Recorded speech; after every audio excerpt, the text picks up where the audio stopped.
Hello and welcome to the Keto Man's Club podcast. We're glad you're here, where each week we talk about men's health and lifestyle. We do so with the foundation of the ketogenic diet and lifestyle. If you don't know what keto is, stick around and you'll find out. The podcast will bring you real, honest fun.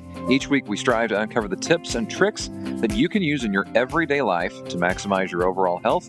Find the clearest path to becoming the best version of yourself that you were meant to be.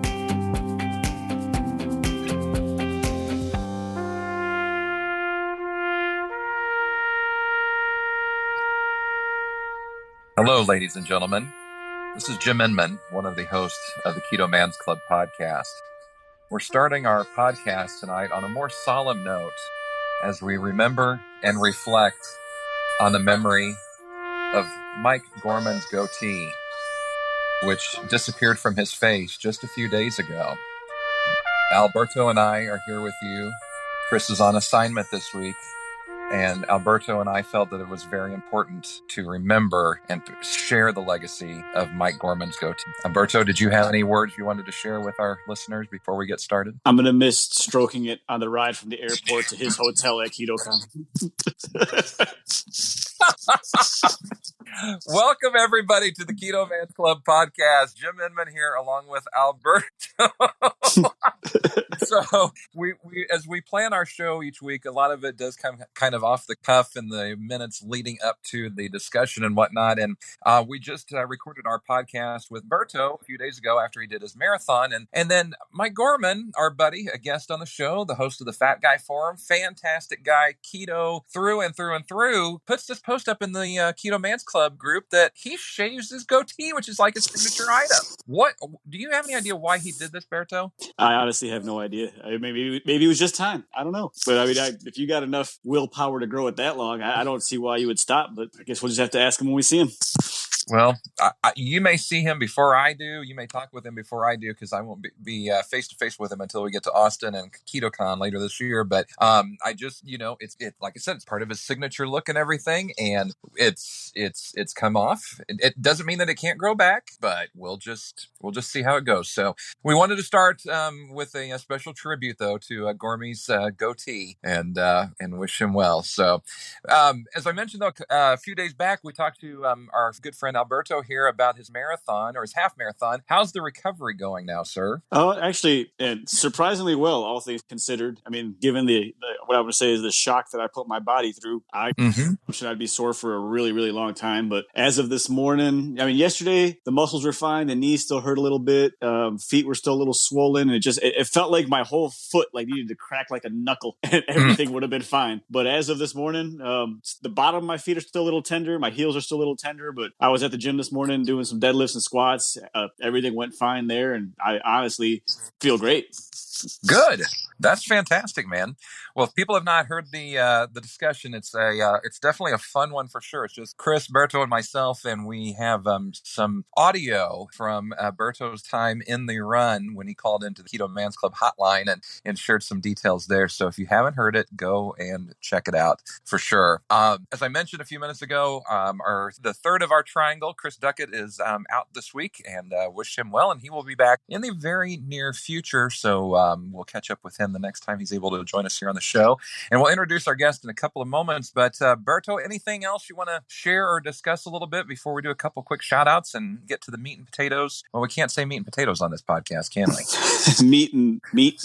meat and meat. Yeah. Well, yeah. Yes. Anything else you want to share, though? Yeah, a couple things real quick. Like I said, I ran that half marathon, and what I found fascinating is, I went back to work barely on Monday. I had to work on Monday, which was interesting to say the least, because I was extremely sore and achy. So that was a bit of a challenge, just getting around. Nothing I couldn't overcome, but it was everyone that saw me was like, yeah, good job there, buddy.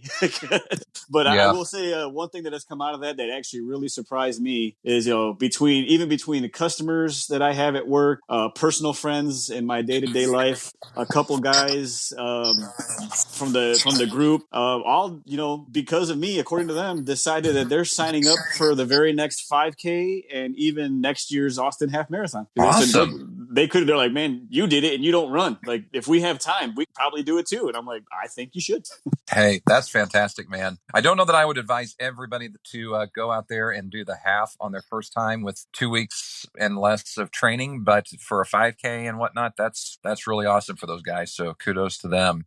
I'm curious. So you're down in Texas. I'm in Southern Indiana. Our regular listeners know that. Have you guys had we're not going into coronavirus, but have you guys had the flu hit down in Texas at all? Yeah, it's been making its rounds here and there. I mean, it went through my warehouse. Luckily, I don't really ever have to show up to my warehouse for my day-to-day job, but it swept through my warehouse a couple weeks back. And then even some of my painters that I deal with have been getting sick here and there, but sporadically, but it's definitely around. Yeah.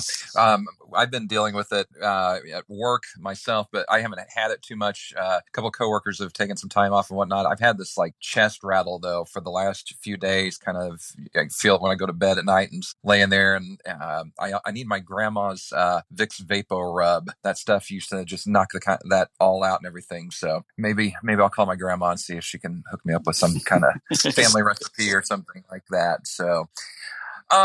Well, let's do a couple quick shout outs in the groups here before we introduce our guests. So, Berto, who is on your list this week?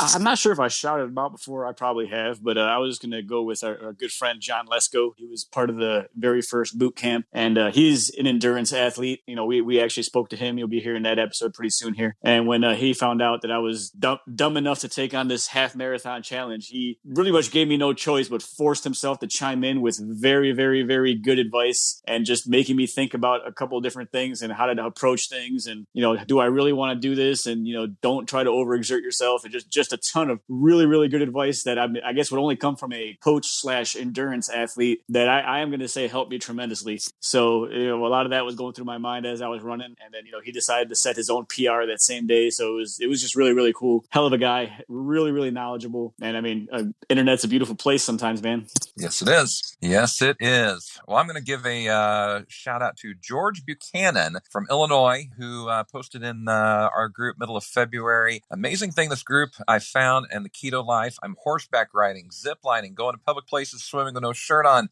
cave exploring. Most recently, I was able to go to the daddy-daughter dance with my sweet daughter without hiding in the corner. We won free season pool passes for being the second best dancers. He has lost 165 pounds on keto, and he is getting ready to start into the toning up weightlifting part of his journey. He writes, starting to do the Keto Gains 5x5. So fantastic job, George, and love the photo of you and your daughter on the dance floor in the group, and yeah, just pretty stinking remarkable. So that's my shout out there for the week. Let's get shifted over to our guest, and I know he's going to mention shout outs at some point in the discussion, but we'll talk about why in just a couple of moments. So, Berto, I'm going to give you the floor and let you introduce the guest for the week. So our guest this week is in the group. I deal with him on I deal with him. That sounds terrible, doesn't it?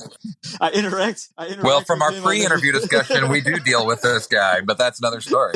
I interact with him on different platforms. Virtual friend, probably going to be a real friend here after this conversation. Greg Bevington, welcome to the show. Good to talk to you guys. How's it going?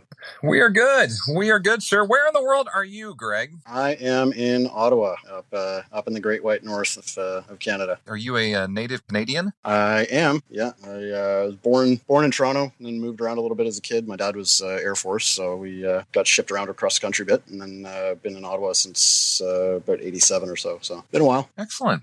Well, tell us a little bit about you, kind of your, what you do for a living, family situation, and whatnot, and then we'll start diving in a little bit on the keto side of things. Yeah, for sure. So yeah, I'm 39, married almost 10 years, father of 2 boys, 8 and 3, busy with them all the time. And I work for a large financial institution out here in Canada. Yeah, it's the short bit.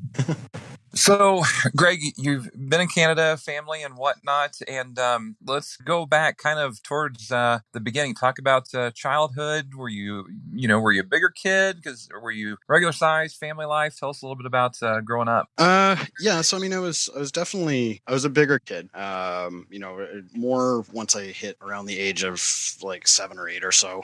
Bit of backstory.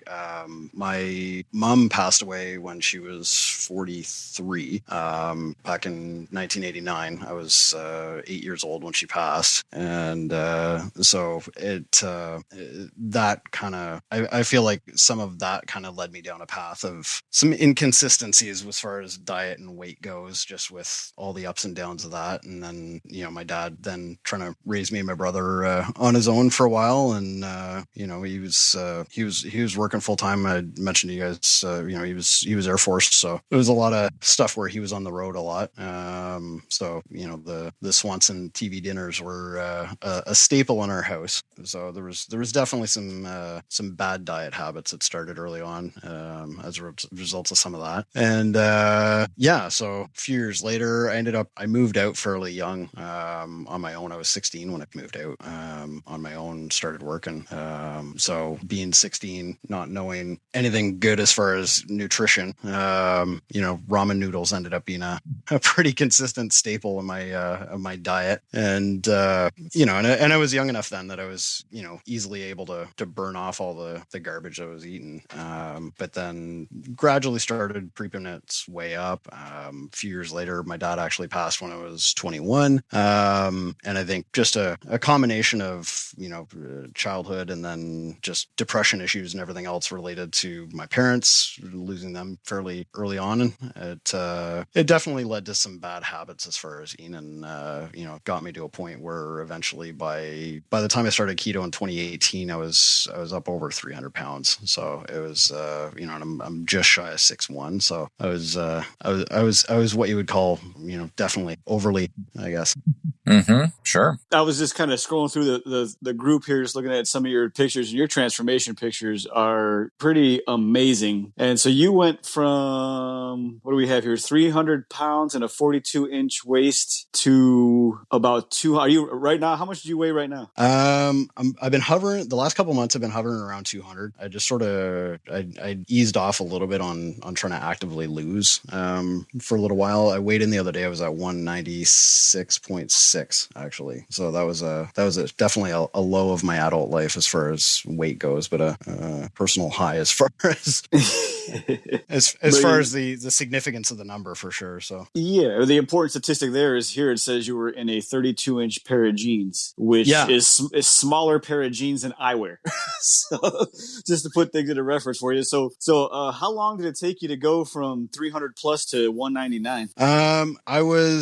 I started, so it was June 24th of 2018 was when I actually started. I'd a bit of backstory as far as the lead up of that. I'd gone through early 2018, like as soon as January hit, I started having some gastrointestinal issues and stuff, and just things weren't feeling good. As far as digestion goes. So that sort of passed, but just sort of it got put on the back burner after a little bit. But I'd been having leading up to that some really significant sciatic nerve. So for that, for anybody who hasn't experienced it, it basically feels like somebody's jabbing a serrated knife into your butt. For lack of a better way to put it, it's a pinched nerve, and it hurts like hell. It was getting to the point where it was all I could do to make it from the parking lot in my office to the building some days, just because it hurt so bad. So I finally decided to go and talk to my doctor about it, and he was mentioning as far as just the possibility of being able to try and do some physio. But then he mentioned he looked at me. He said, "You and I both know that losing some weight is going to help." And it was sort of a bit of a wake up call for me, as to I knew I had been packing on the pounds, and I knew I needed to start somewhere, but just didn't know what to do or how to do it. And he was the one who mentioned that he had some of his patients that had started keto. And so he gave me sort of a brief explanation of it as far as, just the high fat, moderate protein, low carb. He said, take a look at it, see what you think. And, it might be something to look into. So that was on a Monday. And I spent the next few days just binging on all the information I could possibly come across. Ended up coming across the Diet Doctor website.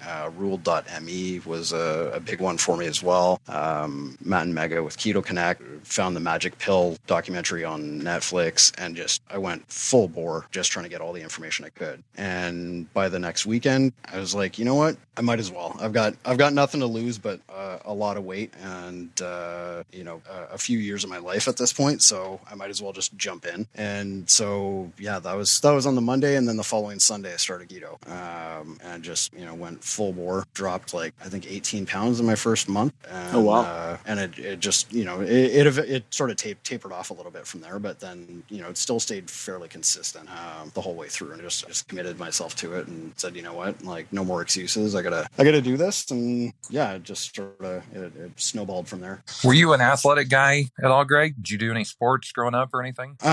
Growing up, it was I played a bit of just sort of house league basketball and stuff as a kid, but I was one of the bigger kids, and to be perfectly honest, as much as I loved watching basketball back in the days of Michael Jordan, hated playing it.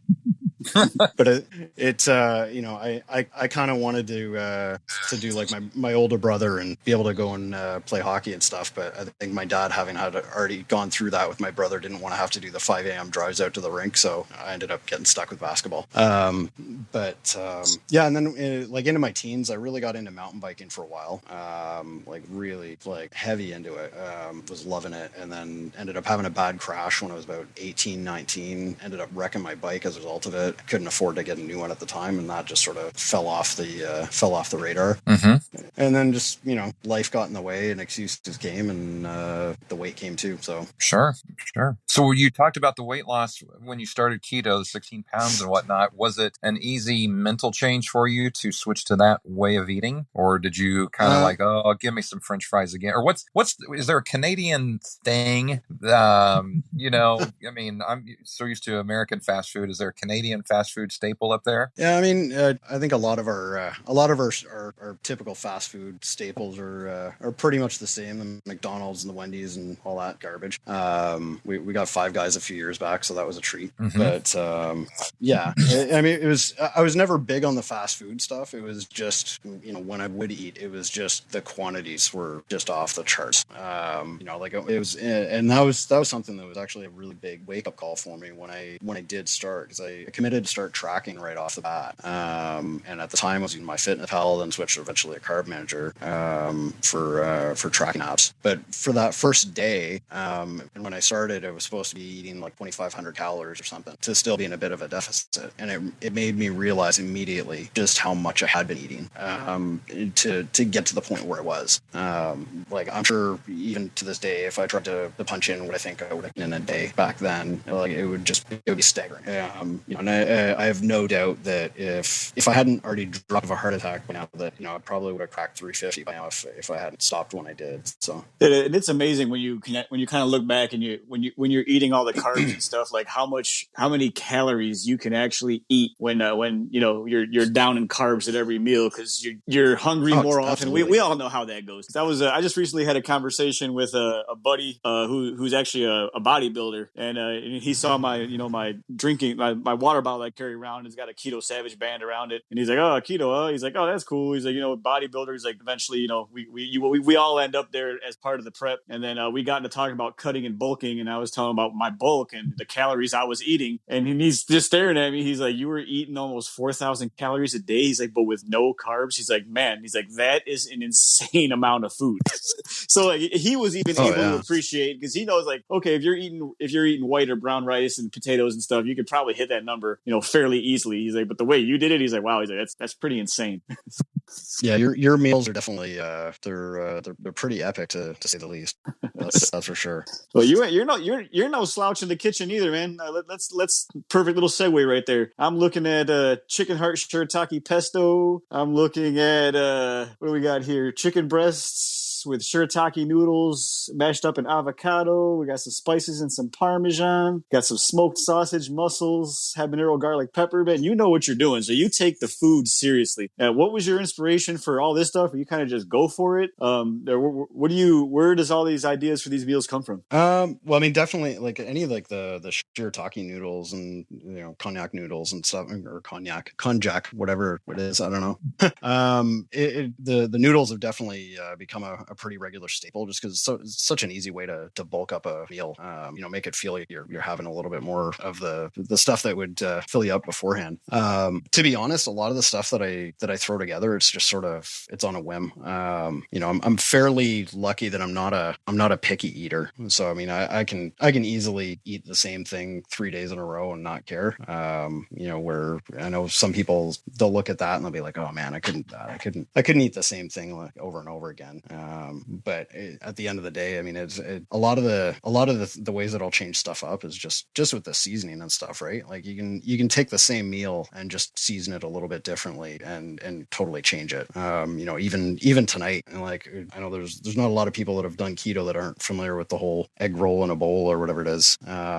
Just coleslaw mix and ground beef or pork or whatever, and just fry it up. But tonight I was like, you know what, I need to add a little bit more fat to it, just because the meat I was using was a bit leaner. So I just threw in a cup of shredded cheddar. It totally changed it. And I was like, oh, how have I not? I think I actually posted about it too.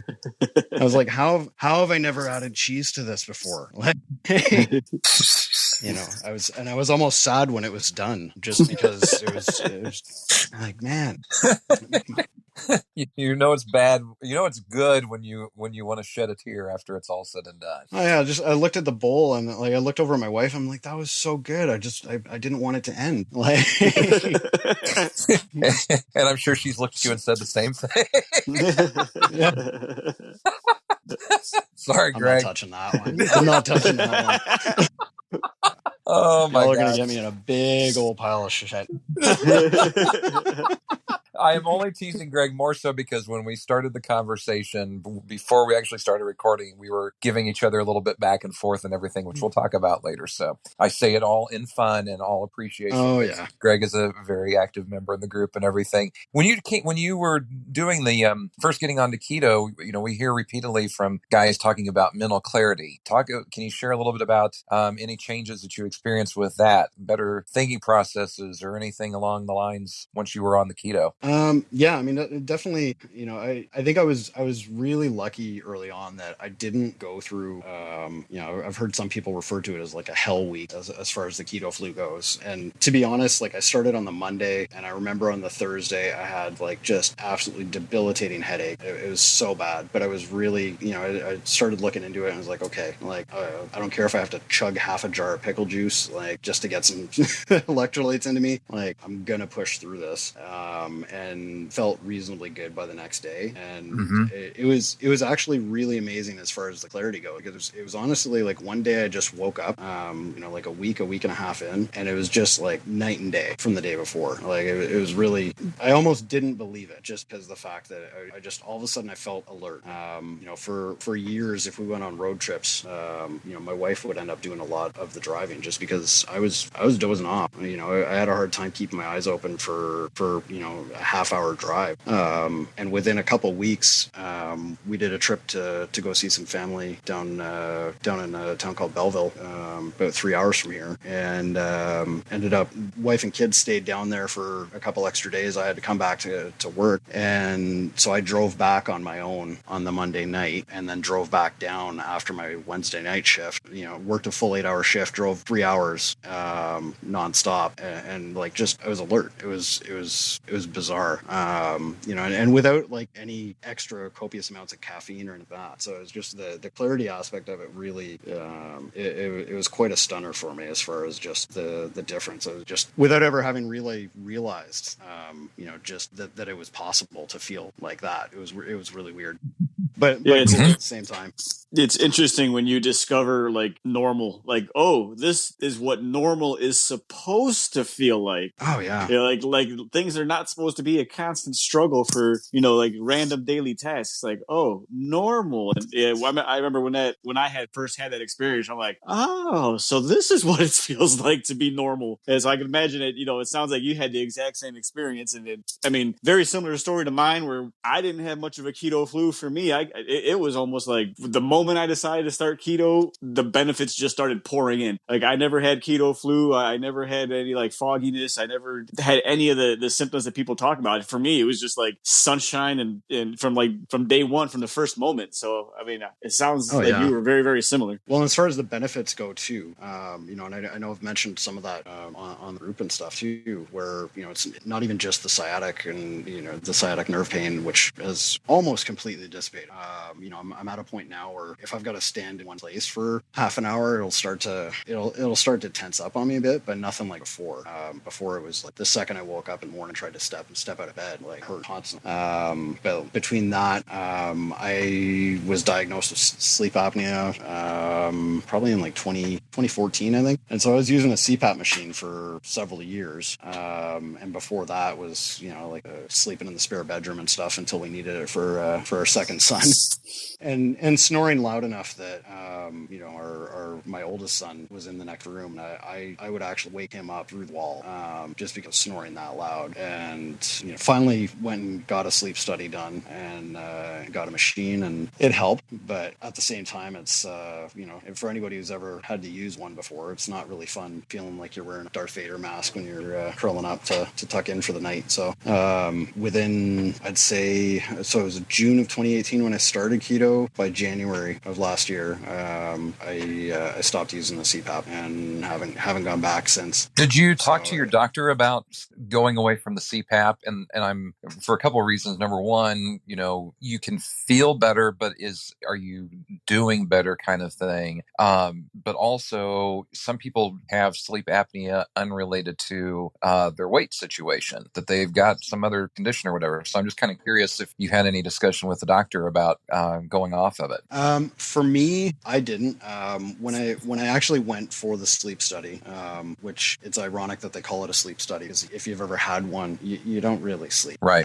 You know, you've got all these probes and everything that are stuck to your head, and it's a horrible night's sleep. But when I went for it, they said technically I was borderline as far as actual sleep apnea. But everything that but when I actually talked to the sleep doctor and stuff about it, and he had said at the time that a good chunk of it was because of extra weight. You know, and I did have, I was carrying a lot of extra weight on my neck. You know, I could feel it almost in the back of my throat as far as just the extra fat.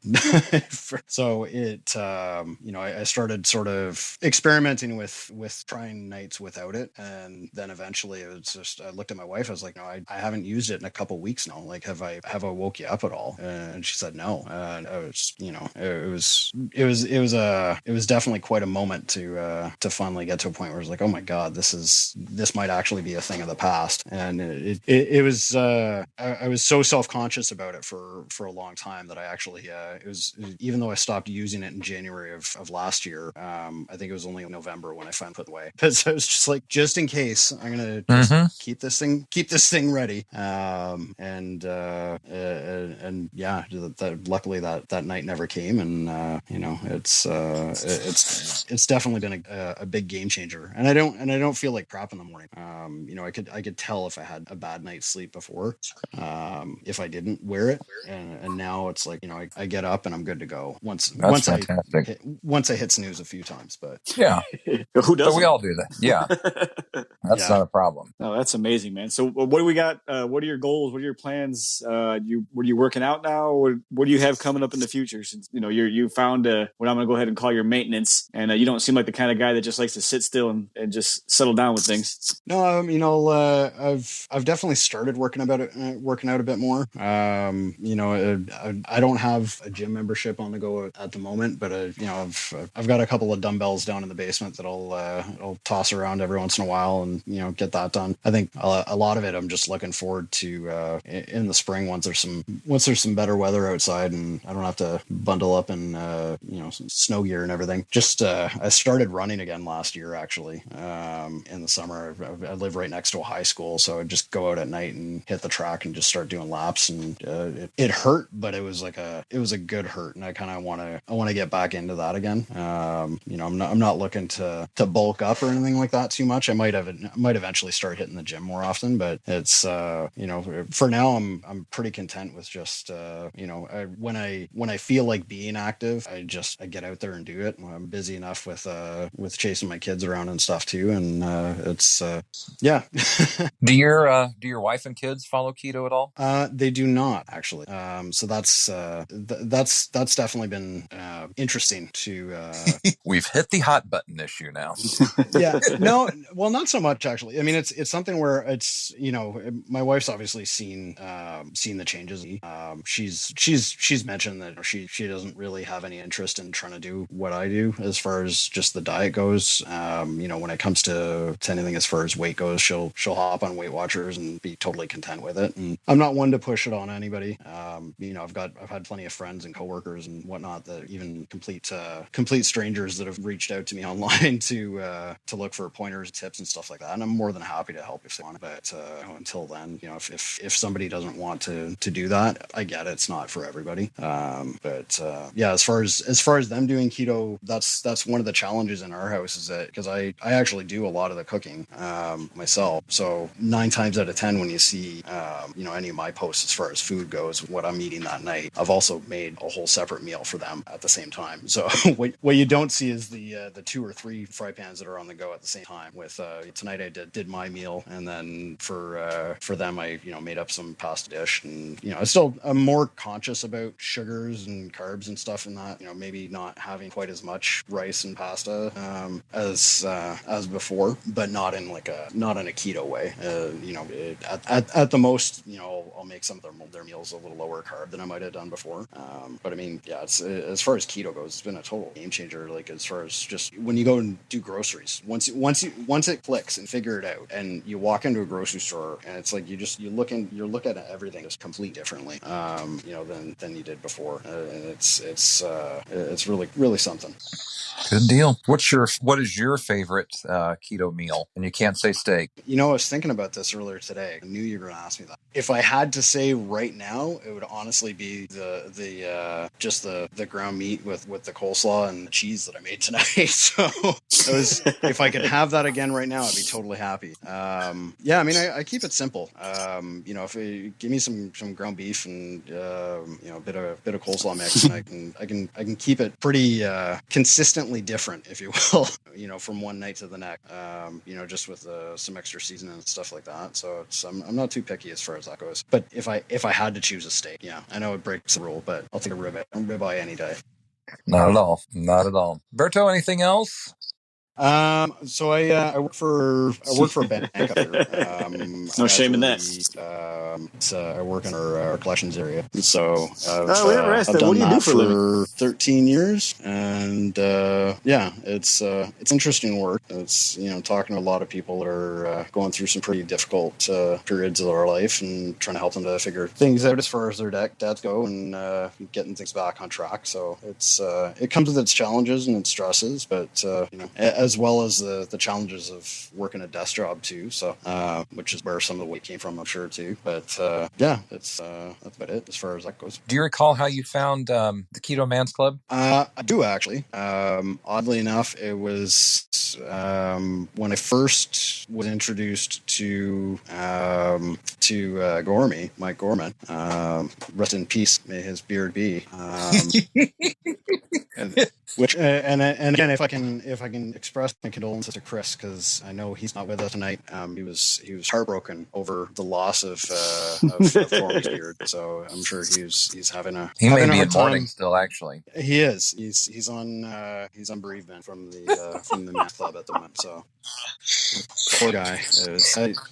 it came as a shock to all of us. But yeah, so I actually from the shock and awe to Robert Sykes' of babyface Mike Gorman, Keto Savage, back in the spring, and he started talking to this guy Gormy Goes Keto, and that was my introduction to him. And then he mentioned, I think at the time, as far as Facebook group that he was pretty active in. I've been pretty active on Facebook groups, keto related ones.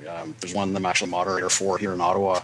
We've got over 4,000 members ourselves, but had never actually happened across the men's club page, and so then joined into that. And a few weeks later, you guys launched the podcast, and so I've just been going nuts on them ever since. And let's just get it taken care of now, Greg. Since you say that you've been going nuts over the podcast, so we've done 40 plus episodes of the Keto Man's Club podcast, and are you giving me a shout out, Jim? Is that what you're about to do? You are don't kill it, man. Don't kill it right now. And I think it was Chris who suggested that we do these shout outs of the week where Berto, myself, and Chris will find somebody in the group who's done something really good or, has really overcome a challenge, whatever the case may be. So tonight, as we're getting lined up to do the pre-record and all that other stuff and everything, I dial in, I'm doing my regular nightly thing when I do this recording and all this other stuff. And I am greeted with the "never gave me a shout out, Jim." So Greg is so dialed into the possible moment. Yes, yeah, obviously. Greg is so dialed into the Keto Man's Club podcast that I would not be surprised if this bank collections officer has an Excel spreadsheet of who gets a shout out every week, and he's tracking who Jim gives, who Alberto gives, and who Chris gives to. And I have not given a shout out to Greg. Exactly. Yeah. But I almost feel like now that I am. Go ahead. No. That's. I am no expert in Excel. That's for sure. But for real, if you got that spreadsheet, let's get a copy of it. Better equipped to do that one. Well, I'm just thinking you're going to be like my new. I don't know if you ever watched the Jimmy Kimmel show, but he used to do a thing where he would say that Matt Damon was going to be a guest on that night, but then at the end of the show, he was like, "Oh, we ran out of time for Matt Damon, so you're going to be my new Matt Damon." And we get through the podcast like, "Oh, we forgot to give a shout out to Greg. We'll do that next week," kind of thing, and we'll just carry that on moving forward. I love it. That's hilarious. No, it's it's definitely appreciated as far as the shout outs that I have had. The first one alone kind of caught me off guard. That's listening great. One day, and all of a sudden Bird was calling me out for chicken heart of all things to get shouted out for.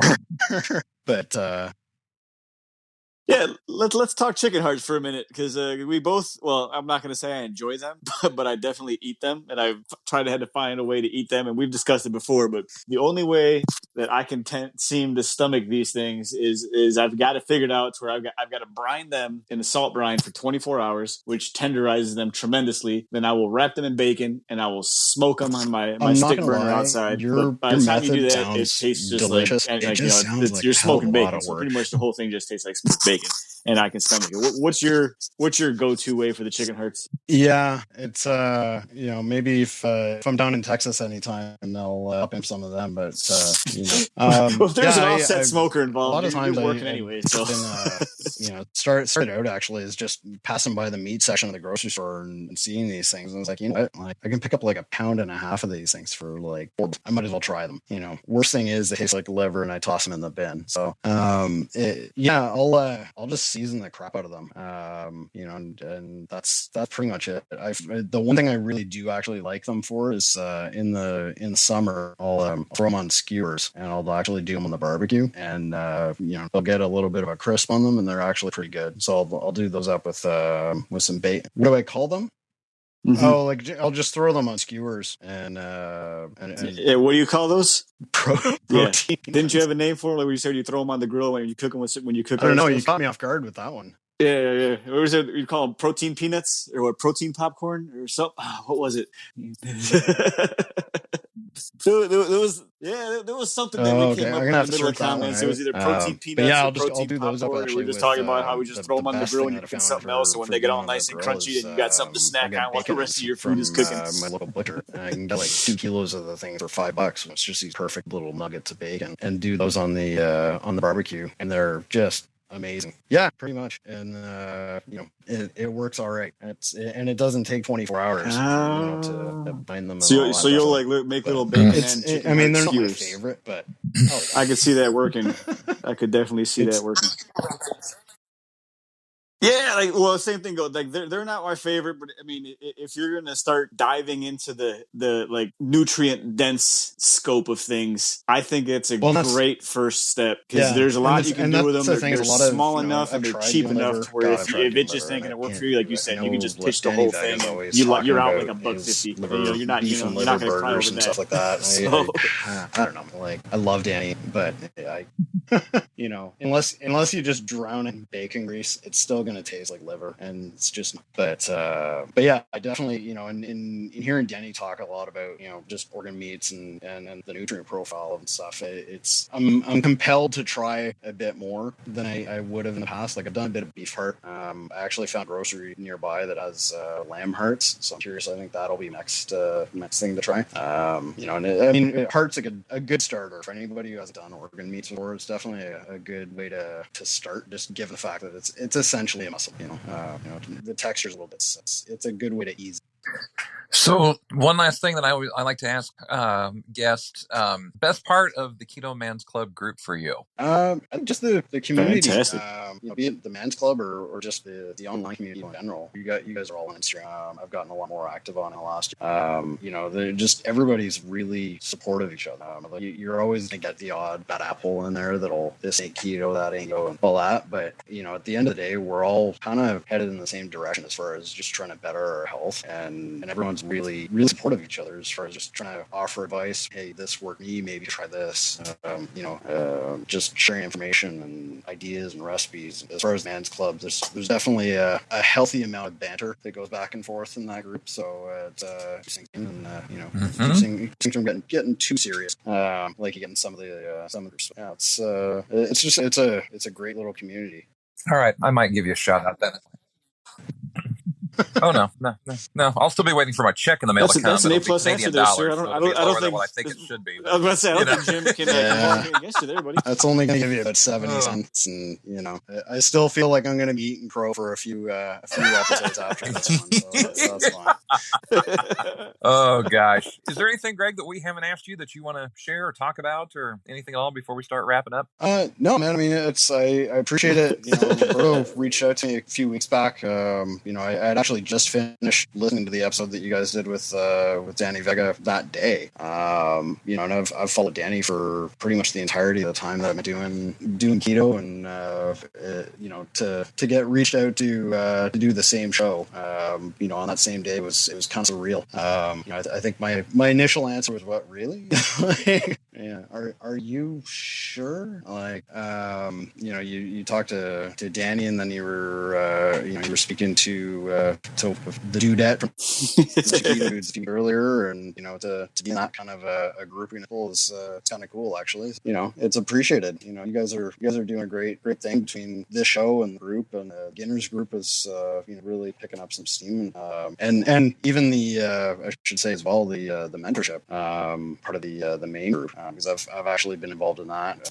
I've been actually talking with another fellow Canadian member for the last few weeks, and helping him out with some of his stuff as far as just getting over a plateau, and it's good. It's appreciated, everything you guys are doing. You kind of hit on something. I was talking to somebody this week and telling them about the club and kind of what we do and everything like that, and I said, there's a lot of guys that are in Texas, but there are a lot of Canadians who follow keto also, and it just kind of seems, I don't know why that seems odd to me, but it just, you talked about the group that you help moderate, and then I've seen it a lot in our group as well. Like, there are a lot of Canadians involved in this way of eating. Yeah, it's definitely, it's been picking up steam. The last while.